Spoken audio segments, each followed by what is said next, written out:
Hello friends, welcome back to Pragati Mantra classes. My name is Shivangi Agarwal and I am your mentor for upcoming TAT examination. So students, आज का हमारा topic रहने वाला है environment conservation यानी कि पर्यावरण संरक्षण। तो पहले हम समझते हैं कि आखिर ये पर्यावरण हमारे लिए क्यों इतना इम्पॉर्टेंट है। अभी तक जैसे कि हमने इतने सारे लेक्चर्स में पढ़ते हुए आए अपने पर्यावरण के बारे में, तो पर्यावरण के बारे में हमने क्या सीखा, क्या जाना कि जितनी भी हमारे आसपास की चीज़ें हैं या फिर जितनी भी चीज़ों से हम आसपास में घिरे हुए हैं, वो सब चीज़ें हमारी आती हैं पर्यावरण के अंतर्गत। अब ये जो हमारा पर्यावरण है ये हमारे लिए इतना इम्पोर्टेंट इसलिए हो जाता है क्योंकि हम जानते हैं कि अर्थ यानी कि पृथ्वी ही केवल ऐसा ग्रह है जहाँ पर लाइफ पॉसिबल है, जीवन संभव है। बाकी कहीं पर लाइफ पॉसिबल है ही नहीं, क्योंकि जो एक जीवन को देने वाली कंडीशंस होती हैं वो केवल यहीं पर फेवरेबल है। अर्थ पर ही ऐसी कंडीशंस बन पाती हैं। मतलब हमारे पास यहाँ पे पीने के लिए पानी, रहने के लिए ज़मीन और सांस लेने के लिए स्वच्छ हवा मौजूद है, प्लस खाना खाने के लिए हमारे पास ट्रीज़ या फिर और भी बहुत सारी चीज़ें हमारे पास यहाँ पे उपलब्ध हैं। तो इसीलिए ये जो पर्यावरण है हमारे लिए ये हो जाता है बहुत ज़रूरी। अब अगर ये पर्यावरण हमारे लिए इतना ज़रूरी हो जाता है और एक तरह से देखा जाए तो नेचर ने यानी कि मदर अर्थ ने हमें एक गिफ्ट के रूप में दिया हुआ है, तो इसका संरक्षण करना, इसको सहेज के रखना, संजो के रखना, ये सब भी तो हमारा ही कर्तव्य बनता है। तो आज के टॉपिक में हम यही देखने वाले हैं कि आखिर ये जो एनवायरनमेंट कंजर्वेशन है यानी कि पर्यावरण संरक्षण का मुद्दा है, ये आखिर क्यों अराइज हुआ, कैसे कैसे हम लोगों की ज़रूरत आन पड़ी कि हम इस एनवायरनमेंट कंजर्वेशन की शुरुआत करें। तो पहले हम समझते हैं कि आखिर ये एनवायरनमेंट कंजर्वेशन यानी कि पर्यावरण संरक्षण होता क्या है। पर्यावरण संरक्षण यानी कि एनवायरनमेंट कंजर्वेशन।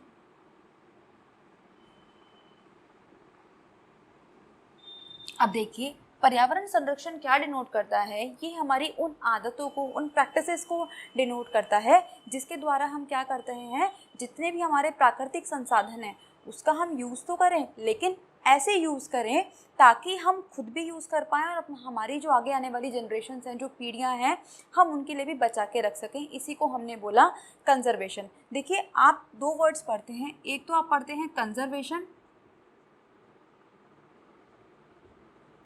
और एक हम पढ़ते हैं प्रिजर्वेशन। देखिए स्टूडेंट्स, कभी कभी ऐसा होता है कि हम दोनों वर्ड्स को इंटरचेंजेबली यूज़ करते हैं, बट देखा जाए तो दोनों में अपने आप में बहुत एक वाइड डिफरेंस है। क्या? कंजर्वेशन का मतलब होता है कि हम चीज़ों को यूज़ भी करेंगे, यानी कि जो हमारे प्राकृतिक संसाधन हैं उनको हम यूज़ भी करेंगे और इस तरीके से यूज़ करेंगे कि हमारी जो नीड्स हैं, हमारी जो ज़रूरतें हैं वो भी पूरी होती रहें, प्लस हम आगे आने वाली जनरेशन्स के लिए भी उसको बचा के रखते रहें। ये आता है हमारा कंजर्वेशन में। वहीं अगर हम प्रेजर्वेशन की बात करें या फिर कंजर्वेशन की बात करें तो इसका मतलब क्या होता है कि स्ट्रिक्टली अब हमें क्या करना है, अपनी चीज़ों की कटौती करते हुए हमें आगे आने वाली जो जनरेशन्स हैं उनके लिए सारी चीज़ें बचा के रखनी है। तो अब हम ऐसा तो नहीं कर सकते टोटली, लेकिन हम कंजर्वेशन ज़रूर कर सकते हैं। मतलब जितने भी हम संसाधन यूज़ कर रहे हैं ना स्टूडेंट्स, उनको हम क्या कर सकते हैं, उनको हम इस तरीके से, अच्छी तरीके से यूज़ कर सकते हैं ताकि हमारी जो कुछ नीड्स हैं, ठीक है, वो भी फुलफ़िल होती रहे और आगे आने वाली जनरेशन्स की भी जितनी डिमांड है वो सब भी फुलफ़िल होती रहे। अब आप सोच के देखो कि पृथ्वी पर कितना कम जल है। जब हमने हाइड्रोस्फीयर वाला पार्ट अपना कवर अप किया था, यानी कि जलमंडल हमने देखा था, तो उस टाइम हमने देखा था केवल पृथ्वी पर 3% जल ही हमारे पास ऐसा है जो कि पीने योग्य है। अगर उस 3% जल को हम ओवर एक्सप्लॉइट करते जाएंगे, यानी कि उसका अत्यधिक शोषण करते जाएंगे, तो होगा क्या, जैसे कि अभी भी हमें बहुत सारे इंडिया के एरिया में या फिर अगर हम वर्ल्ड वाइड बात करें तो बहुत सारे नेशन ऐसे हैं जहाँ पे हमें वाटर स्कैर्सिटी फेस करनी पड़ रही है। और इसी वजह से, इन्हीं सब चीज़ों की वजह से हमें ज़रूरत पड़ी किसकी, हमें ज़रूरत पड़ी एनवायरनमेंट कंजर्वेशन की, यानी कि पर्यावरण संरक्षण की। अब बात करते हैं कि आखिर ये जो हमारे पास एनवायरनमेंट कंजर्वेशन है, ठीक है, या फिर ऐसी कौन सी चीज़ें हैं जो फिर हमारे एनवायरनमेंट को अफेक्ट करती हैं, यानी कि हमारे एनवायरनमेंट को प्रभावित करती हैं। अब ये जो हमारे एनवायरनमेंट को चीज़ें प्रभावित करती हैं वो दो तरीके की हो सकती हैं। फैक्टर्स अफेक्टिंग एनवायरनमेंट, यानी कि पर्यावरण को प्रभावित करने वाले कारक।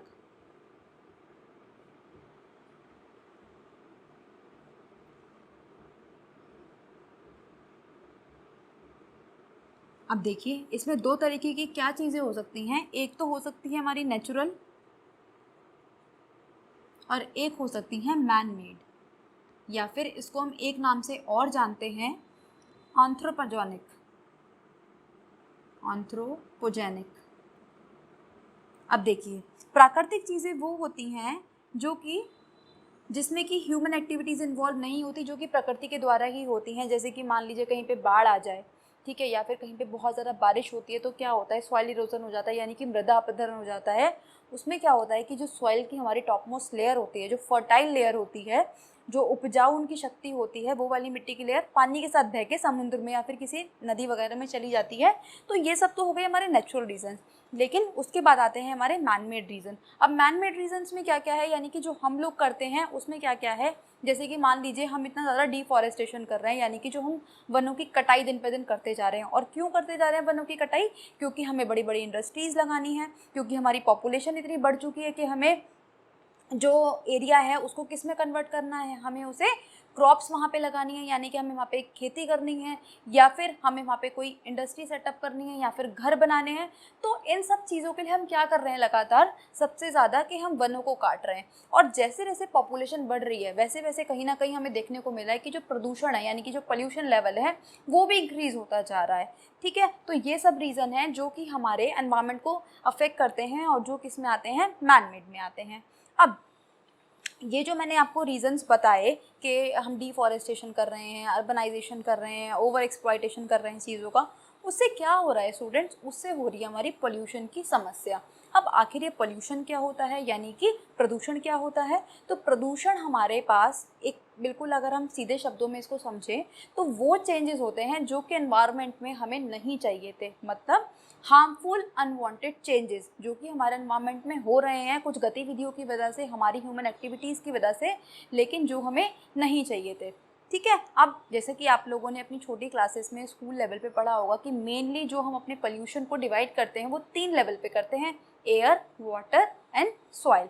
3 मेन पढ़ते हैं, बाकी और भी होते हैं। नॉइस पोल्यूशन को भी बाद में इसमें ऐड किया गया, रेडियो एक्टिव को भी इसमें ऐड किया हुआ, बट अगर हम मेन देखें तो 3 ही हैं। कौन कौन से? एक हमारा होता है जल प्रदूषण, एक वायु प्रदूषण और एक होता है हमारा मृदा प्रदूषण। ये 3 तरह के प्रदूषण होते हैं। अब इन्हीं प्रदूषण को रोकने के लिए, चीज़ों के ओवर एक्सप्लॉयटेशन को रोकने के लिए स्टूडेंट्स हमें ज़रूरत पड़ी किसकी? एनवायरनमेंट कंजर्वेशन की। देखो मैं आपको हमेशा एक चीज़ बताती हूँ कि जब भी कोई चीज़ शुरू होती है ना तो उसके पीछे एक रीज़न होता है। तो ऐसे ही एनवायरनमेंट कंजर्वेशन के पीछे भी रीज़न आया कि हमने देखा जो हमारे पास प्राकृतिक संसाधन है वो बहुत तेज़ी से एक्सप्लॉइट हो रहे हैं, धरती पे से ख़त्म होते जा रहे हैं। और देखो ये जो हमारे पास प्राकृतिक संसाधन है ना स्टूडेंट्स, इनके साथ एक और दिक्कत है कि ये रिन्यूएबल बहुत धीमी गति पे हम कह सकते हैं, या फिर इन्हें बहुत हज़ारों करोड़ों साल लग जाते हैं बनने में। जैसे कि अगर मैं कोयले की ही बात करूं तो कोयले को हज़ारों करोड़ों साल लग जाते हैं बनने में, लेकिन हम उसको जला के 1 मिनट में ख़त्म कर देते हैं। तो इन्हीं सब चीज़ों को हमें क्या करना है? रिप्लेस करना है। मतलब कि हमें वो तरीके ढूंढने हैं एनवायरनमेंट को कंजर्व करने के लिए, ताकि हमारी जो एनर्जी है वो नॉन रिन्यूएबल से रिन्यूएबल पर शिफ्ट हो सके। मतलब जो हमारे अभी तक हम सोर्सेस यूज़ करते आ रहे हैं एनर्जी को लेने के लिए, जैसे कि हम क्या करते हैं, हम कोयले से बिजली बना रहे हैं या फिर हम किससे, लकड़ी से बिजली बना रहे हैं। तो इन सब चीज़ों को छोड़ के हम कुछ ऐसे सोर्सेज देखें ताकि हमारे एनवायरनमेंट में भी पोल्यूशन ना हो और हमारी ये चीज़ें भी ख़त्म ना हो। तो इसी वजह से आप लोगों ने देखा होगा कि अभी सोलर एनर्जी को बहुत ज़्यादा फैलाया जा रहा है, उनके बारे में बहुत ज़्यादा अवेयरनेस फैलाई जा रही है। सोलर पैनल लोग आजकल अपने घरों में लगवाने लगे हैं। तो ये सब एक तरीका ही है किसका? हमारे एनवायरनमेंट को कंजर्व करने का। तो अब बात आती है कि हमने ये तो देख लिया कि पर्यावरण संरक्षण क्या होता है, उसकी ज़रूरत क्यों पड़ी, लेकिन अब किस तरीके से एनवायरनमेंट का संरक्षण हम कर सकते हैं उनकी उस बात पर आते हैं।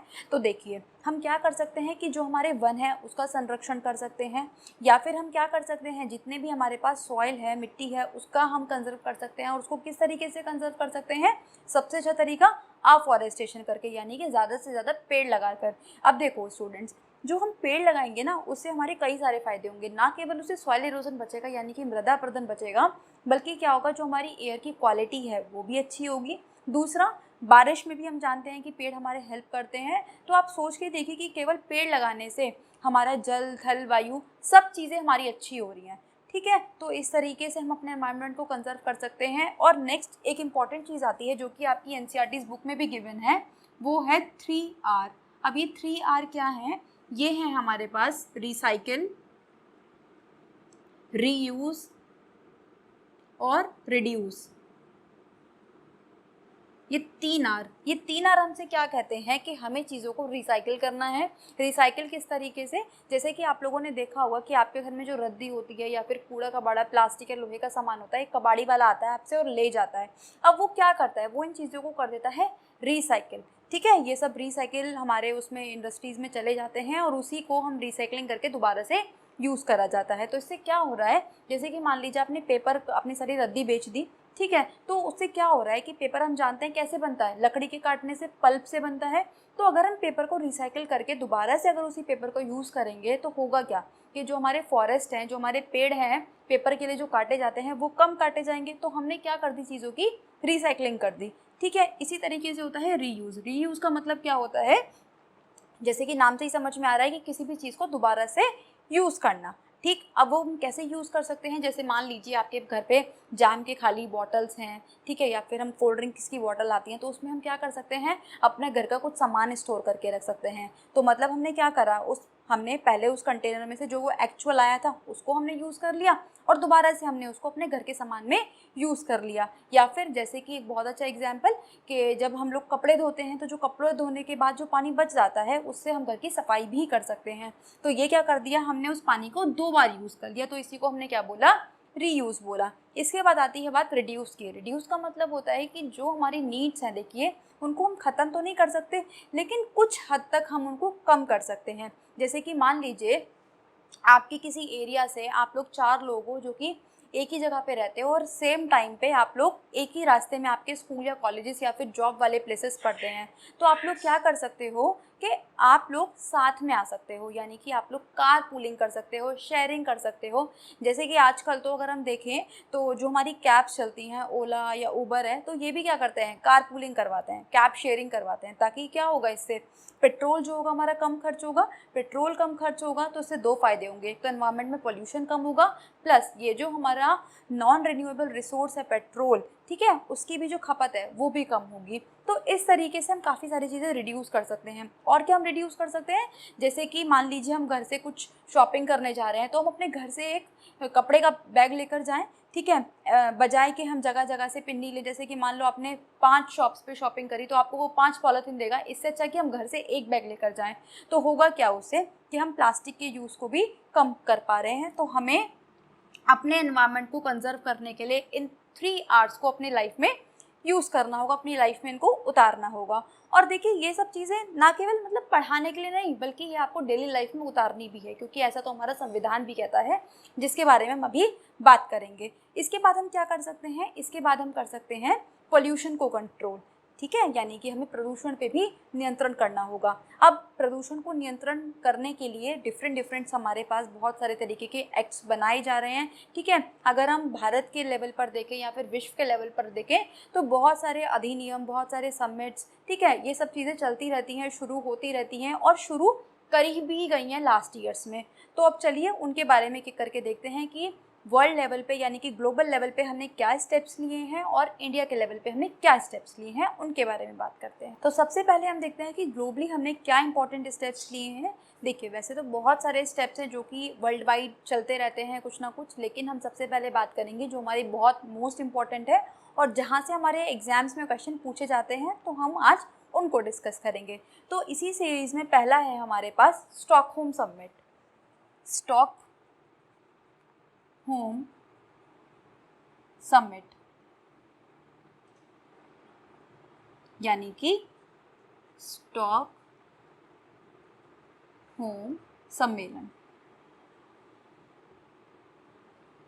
सबसे पहले तो हमें इसका ईयर याद रखना है, तो ये शुरू हुआ था 1972 में, ये बात हमें याद रखनी है। और किस दिन शुरू हुआ था स्टूडेंट्स, ये शुरू हुआ था 5 जून को शुरू करा गया। कहाँ पे शुरू करा गया, स्वीडन में।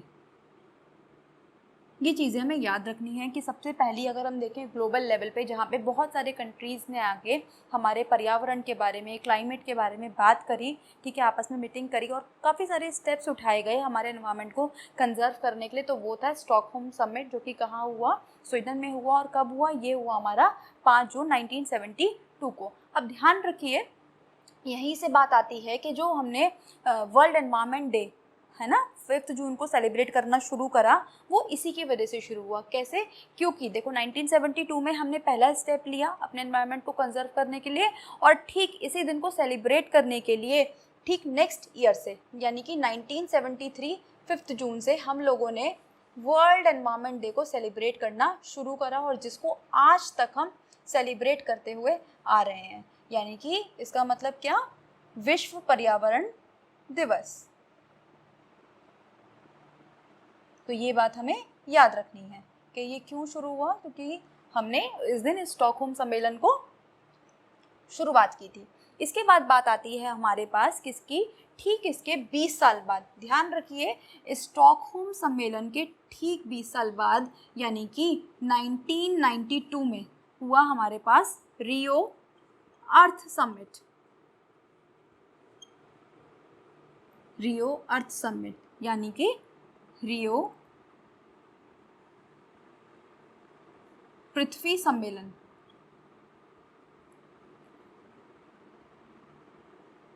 और इसको रियो 20 के नाम से भी जाना जाता है, क्योंकि ये स्टॉकहोम समिट के ठीक 20 ईयर्स बाद शुरू करा गया था। अब ये हमारे लिए बहुत इंपॉर्टेंट है स्टूडेंट, और ध्यान रखिए एक बात कि रियो कहाँ पर है, ये ब्राज़ील।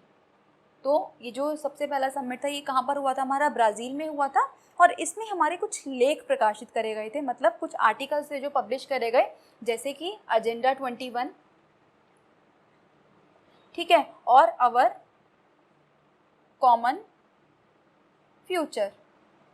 ये 2 चीज़ें इसमें प्रकाशित करी गई, जिसमें हमें क्या बताया गया, जिसमें हमें बताया गया कि हम अपने आने वाले जनरेशन्स के लिए अपने फ्यूचर को किस तरीके से बचा के रख सकते हैं, अपने एनवायरनमेंट को किस तरीके से प्रोटेक्ट कर सकते हैं। ये सब चीज़ें हमें इन दोनों चीज़ों में बताई गई। और एजेंडा 21 और अवर कॉमन फ्यूचर में डिफरेंट टाइम्स पे डिफरेंट चेंजेस आए गए, जिनको हम अभी तक फॉलो करते हुए आ रहे हैं, और ये हमारे लिए बहुत इंपॉर्टेंट है। एक और इम्पॉर्टेंट बात जो हमारी रियो अर्थ समिट से शुरू हुई वो थी कॉप।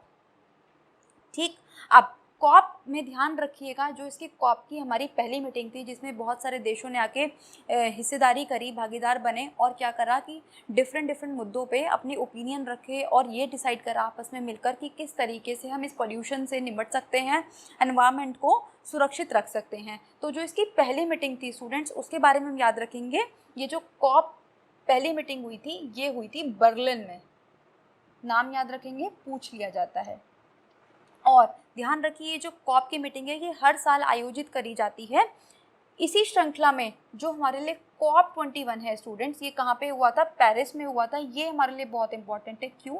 क्योंकि कॉप 21 पहली मीटिंग थी जिसमें ग्रीन हाउस इफेक्ट के बारे में बात करी गई, या फिर जो हमारी ग्रीन हाउस गैसेस हैं उनके उत्सर्जन के बारे में बात करी गई कि किस तरीके से हम ग्रीन हाउस गैसेस को कम कर सकते हैं। और ये मुद्दा क्यों स्टूडेंट से स्टार्ट हुआ था, क्योंकि ये जो ग्रीन हाउस इफेक्ट गैसेस हैं, और स्पेशली कौन सी, जैसे कि हमारी CH4 है, मीथेन है, ठीक है, और हमारी वाटर वेपर्स हैं, ठीक है, उन सब क्या हुआ था कि जो हमारा वैश्विक तापमान था ग्रीन हाउस गैसेस की वजह से, यानी कि ग्लोबल वार्मिंग होनी शुरू हो गई थी, तो उसको कम करने के लिए, डिक्रीज़ करने के लिए जो स्टेप्स उठाए गए वो यहीं पे डिस्कस करे गए थे। तो इसलिए हो जाता है बहुत इंपॉर्टेंट। अब अगर इसी श्रृंखला में हम बात करें, सबसे लेटेस्ट हमारी कॉप की मीटिंग थी, तो वो है हमारे पास कॉप 26। और ये कब हुई, इसकी डेट याद रखेंगे, ये हुई हमारी 9 से 19 नवंबर 2020 को, यानी कि लास्ट ईयर ये मीटिंग हमारी हुई। और कहाँ पे हुई, उस जगह का नाम याद रखेंगे, जगह का नाम पूछ लिया जाता है, तो ये हुई हमारी ग्लासगो, जो कि पड़ता है यूके यानी कि ब्रिटेन में। ठीक है, तो इसको आप याद रखेंगे। करंट अफेयर्स के व्यू से भी ये हमारे लिए क्वेश्चन इंपॉर्टेंट बन जाता है, ये क्वेश्चन आपसे पूछा जा सकता है। इसके बाद हम 2 प्रोटोकॉल्स की और बात करते हैं, तो उसमें आता है सबसे पहले क्योटो प्रोटोकॉल।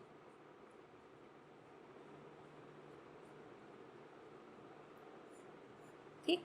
और क्योटो प्रोटोकॉल हम ध्यान रखेंगे किसके बारे में बात करता है, ये बात करता है हमारा क्लाइमेट के बारे में, यानी कि जलवायु के बारे में। जो हमारे जलवायु में परिवर्तन देखने को आजकल हमें मिलते हैं, जैसे कि आपने देखा होगा कि पहले जो हमारे पास 4 मौसम हुआ करते थे। हमारे पास एक वसंत ऋतु हुआ करती थी, गर्मी, और एक वर्षा ऋतु, और एक हमारे पास होती थी कौन सी, शीतकालीन। अब होता क्या था कि इनका अपने आप में टेक टाइम डिवाइडेड था, लेकिन अभी आपको देखने को मिल रहा है कि जो हमारा समर वाला पीरियड है, गर्मियों वाला पीरियड है, ये बहुत ज़्यादा एक्सटेंड होता जा रहा है ना। अभी हमें क्या मिलता है कि फरवरी से हमारी लगभग गर्मी पड़नी शुरू होती है और अक्टूबर तक हमारी गर्मियाँ चलती हैं।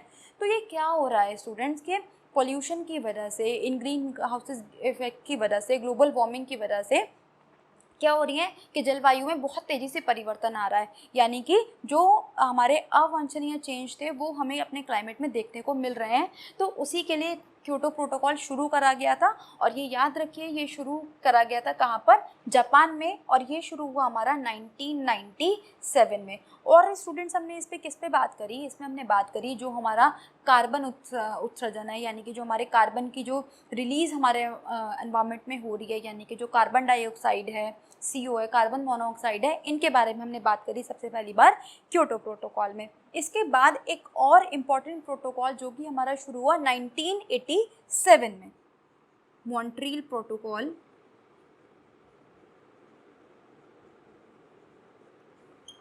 1987, और ध्यान रखिए स्टूडेंट्स ये है हमारा related to ozone depletion, ozone layer.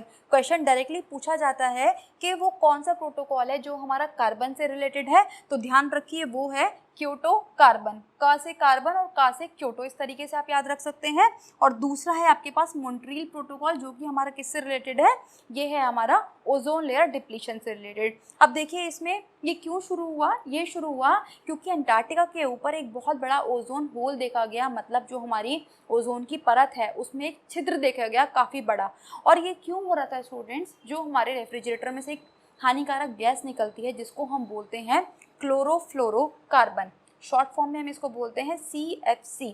इसकी वजह से क्या हो रहा था कि जो हमारा ओजोन लेयर थी वो डिप्लीट होती जा रही थी, वो पतली होती जा रही थी, या फिर उसमें कई जगह पे छेद भी देखे गए थे, छिद्र भी देखे गए थे।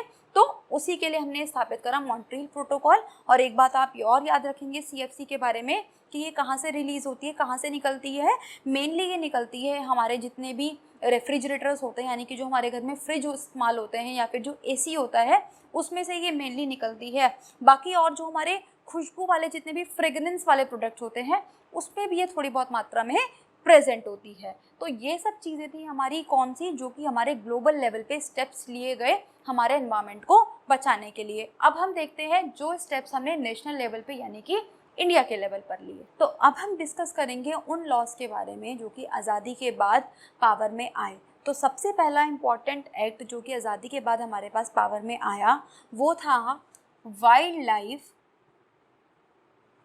लाइफ प्रोटेक्शन एक्ट, यानी कि वन्य जीव संरक्षण अधिनियम।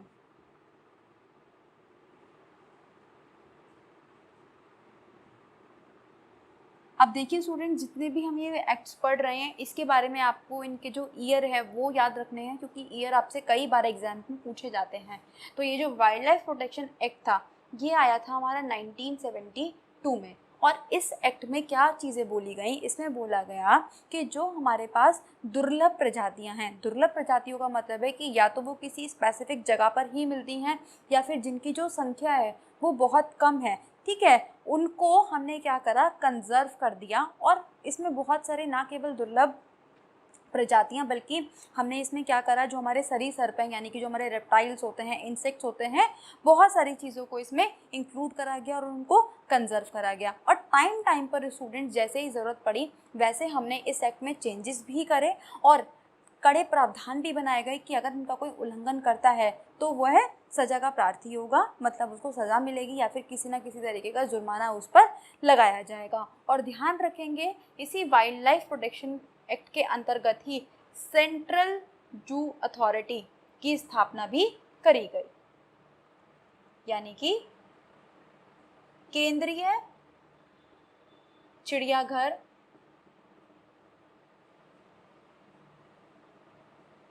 विभाग, ये क्वेश्चन पूछ लिया जाता है कि जो सेंट्रल जू अथॉरिटी है वो कौन से एक्ट के अंदर वो इस्टेब्लिश किया गया था, तो याद रखिए ये करा गया था हमारा वाइल्ड लाइफ प्रोटेक्शन एक्ट के अंतर्गत। और अब याद रखिए इसी के ठीक 2 साल बाद यानी कि 1974 में आया हमारे पास वाटर पोल्यूशन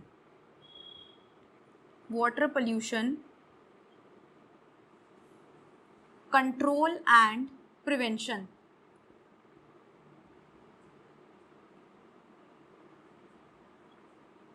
यानी कि जल प्रदूषण नियंत्रण और बचाव। देखिए इस ये जो हमारा एक्ट आया स्टूडेंट्स, इसमें क्या करा गया, इसमें हमसे बताया गया कि जल प्रदूषण को पहले तो हमें डिफाइन करा गया कि आखिर जल प्रदूषण होता क्या है, फिर जो जल प्रदूषण इतने टाइम से होता आ रहा है या हो चुका है उसको हम किस तरीके से कंट्रोल कर सकते हैं और किस तरीके से आगे बढ़ने के लिए बचा सकते हैं, वो सब इस एक्ट में बताया गया। इसके बाद एक और इम्पॉर्टेंट चीज़ होती है और वो क्या कि 1976 में यानी कि ठीक 2 साल बाद हमारे कॉन्स्टिट्यूशन में होते हैं अमेंडमेंट, यानी कि संविधान संशोधन होते हैं। और संविधान संशोधन में क्या हुआ कि हमारे डीपीएसपी और फंडामेंटल राइट्स में संशोधन हुए। और क्या संशोधन हुए, डीपीएसपी में हुआ हमारा 48A में और फंडामेंटल राइट्स में हुआ 51AG। दोनों को साथ में देखेंगे ताकि आपको चीज़ें याद रहें। ध्यान रखिए 1976 में क्या हुआ, हमारा संविधान संशोधन हुआ, डीपीएसपी में भी हुआ, फंडामेंटल राइट्स में भी हुआ। कौन कौन से अनुच्छेद के अंदर हुआ, 48A में, और इसमें क्या हुआ 58AG। मतलब ए के भी बहुत सारे सब पार्ट्स थे, तो उसमें जो जी पार्ट था वो हमारा किससे रिलेटेड था, ये था हमारा एनवायरनमेंट से रिलेटेड। अब डीपीएसपी ने क्या बोला, जैसे कि हम जानते हैं कि एक तरह के निर्देश होते हैं राज्यों के लिए, तो ये भी एक निर्देश था जिसमें ये बोला गया कि राज्य जो हैं, जितने भी स्टेट्स हैं, वो लगातार ऐसे स्टेप्स लेते रहें ताकि वो अपने एनवायरनमेंट को, अपने स्टेट के एनवायरनमेंट को और क्या करते रहें, उनको जो वन्य जीव हैं, वहाँ के जो जंगल हैं, उनको प्रिजर्व करके रखें, उनको बचा कर रखें। उनकी सुरक्षा का दायित्व किस पे आ गया, स्टेट्स पर आ गया। इसके बाद आती है बात फंडामेंटल ड्यूटीज़ की, यानी कि हमारे मौलिक कर्तव्यों की। तो इसमें ये बोला गया कि ये हर एक नागरिक का कर्तव्य है कि वो अपने आसपास के पर्यावरण की सुरक्षा करे, उसको सहेज के रखे, उसको बेहतर बनाने के लिए स्टेप्स उठाए जितने भी वो अपने लेवल पर उठा सकते हैं। और जो हमारा प्राकृतिक पर्यावरण है, जैसे कि वन है या फिर आपके आसपास कोई झील है या फिर किसी भी तरह का कोई वन्य जीवन है, तो ये हमारी रिस्पॉन्सिबिलिटी है कि हम अपनी तरफ से उसको किसी तरीके का नुकसान ना पहुंचाएं। तो ध्यान रखेंगे 1976 के कॉन्स्टिट्यूशनल अमेंडमेंट के बारे में। इसके बाद 1980 में आया हमारे पास, 1980 में आता है हमारे पास फॉरेस्ट प्रोटेक्शन एक्ट,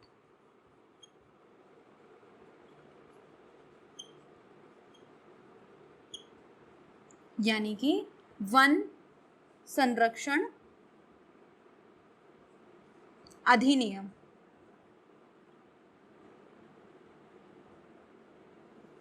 अब देखिए इस वन संरक्षण अधिनियम के अंतर्गत क्या बताया गया।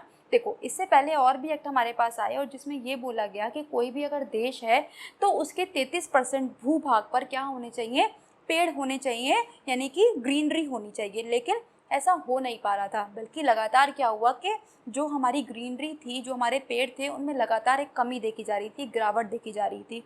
तो उसी चीज़ को स्ट्रॉन्ग करने के लिए, उसी चीज़ को मजबूत करने के लिए हमने क्या करा, ये फॉरेस्ट प्रोटेक्शन एक्ट हमारा पावर में आया। और इसमें क्या बोला गया स्टूडेंट्स, इसमें ये बोला गया सेंट्रल लेवल से कि अगर किसी भी स्टेट को किसी भी तरीके का कोई रिजर्व फॉरेस्ट एरिया, यानी कि क्या जो हमारा रिजर्व्ड है, किसके लिए, एक ऐसा एरिया जो कि वन के लिए आरक्षित है, अगर किसी भी स्टेट को वो यूज़ करना है तो आपको पहले केंद्र को बताना होगा, उससे परमिशन लेनी होगी। अगर आप विदाउट परमिशन ऐसा कार्य करते हैं, ऐसा कोई काम करते हुए पाए जाते हैं, तो आप पर दंड का प्रावधान लगाया जाएगा। ये बताया गया हमारा किसमें, फॉरेस्ट प्रोटेक्शन एक्ट में। इसके बाद हमारा आता है 1981 में एयर पॉल्यूशन।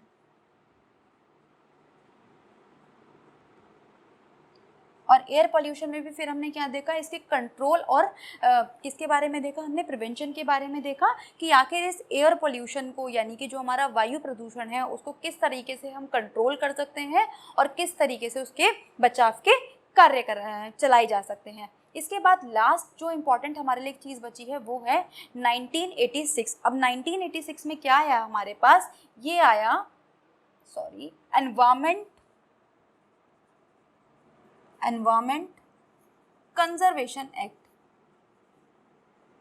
और ध्यान रखिए जितने भी एक्ट्स हमने पढ़े उसमें से सबसे इम्पॉर्टेंट है ये पर्यावरण संरक्षण अधिनियम।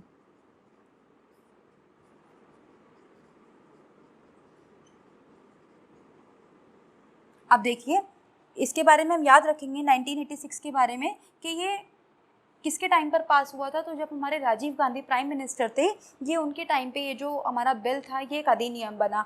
और जैसा कि हर एक बात के पीछे एक रीज़न होता है, तो इस एक्ट के पीछे भी एक रीज़न था, और वो था हमारी जो भोपाल गैस त्रासदी थी, यानी कि जो भोपाल गैस ट्रेजेडी थी, जो कि ठीक इससे 2 साल पहले हुई थी 1984 में। और जब हमने देखा कि हमारे इतनी मानहानि हुई है, इतने लोगों ने अपनी जानें खो दी, तो उसके रिज़ल्ट में हमने क्या बनाया है, ये एक तरह का एनवायरनमेंट एक्ट बनाया गया जिसमें कि ये पूरा का पूरा सरकार का दायित्व हो जाता है और हम लोगों का भी दायित्व हो जाता है कि अब हम क्या करेंगे, जितनी भी हम फैक्ट्रीज़ इस्टेब्लिश कर रहे हैं, ठीक है, तो सरकार उन पे कंट्रोल रख सकती है। मतलब सरकार एक नॉर्म तय कर सकती है, मानक तय कर सकती है कि आखिर जो फैक्ट्रीज़ में से हमारा वेस्ट निकल रहा है क्या वो ठीक प्रकार से निकल रहा है या नहीं, मतलब वो ट्रीटेड होना चाहिए। ऐसा नहीं कि आप डायरेक्टली इन्वायरमेंट में अपना सारा जो वेस्ट है उसको फेंक देंगे, आप अब ऐसा नहीं कर सकते। अगर आप ऐसा करते हैं तो आपको सज़ा भी हो सकती है। तो यही सब चीज़ें, कुछ कड़े स्टेप्स लिए गए हमारे एनवायरनमेंट संरक्षण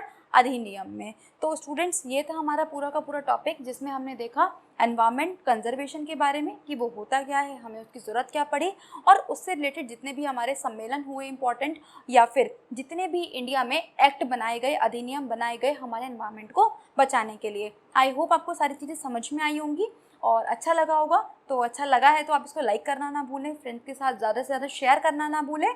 हमारे चैनल पर नए हैं तो सब्सक्राइब कर लें, बेल आइकन को प्रेस कर दें ताकि आने वाले सारे नोटिफिकेशन आपको टाइम से मिलते रहें। और डिस्कशन के लिए आप हमारा टेलीग्राम चैनल ज्वाइन कर सकते हैं, जिसका लिंक आपको डिस्क्रिप्शन बॉक्स में दिया हुआ है। तो मिलते हैं नेक्स्ट वीडियो में, तब तक पढ़ते रहिए। All the very best.